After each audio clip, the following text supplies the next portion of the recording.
आज बिल्कुल आम इंतखाबात 2024 के तीसरा मरहले के तहत उम्मीदवारों के कागजात नामजदगियों पर जो एतराज़ात आरोज़ की जानिब से आयद किए गए थे, जिसकी बुनियाद पर उनके कागजात नामजदगियों को मुस्तरद किया गया था। अब अपीलें दायर करने का मरहला भी मुकम्मल हो चुका है। आज 140 के करीब जो अपीलें Lahore high court Multan bench की इलेक्शन ट्रिब्यूनल में यहाँ पर आई थी, तो उनके ऊपर आज 140 के करीब जो है वो समाअत होगी। और इसके साथ ही मजमूई तौर पर अगर बात की जाए तो मुल्तान के इलेक्शन ट्रिब्यूनल में 215 जो है वो दरखास्तें अपीलें जो है वो कागजात की मंजूरी या मुस्तरद होने के खिलाफ दायर हुई हैं।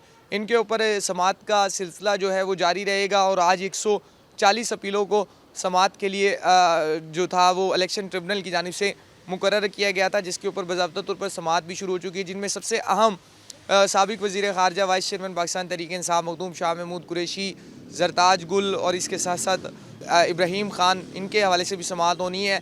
और शाह महमूद कुरैशी और कुरैशी ख़ानदान की जानिब से जो गुज़िश्ता रोज़ जो अपील दायर की गई थी, इसके हवाले से ये अपडेट है कि उनके ऊपर रजिस्ट्रार की जानिब से, जुडिशल की जानिब से जो है वो एतराज़ात आयद किए गए थे कि अपील जो है वो दुरुस्त फाइल नहीं की गई।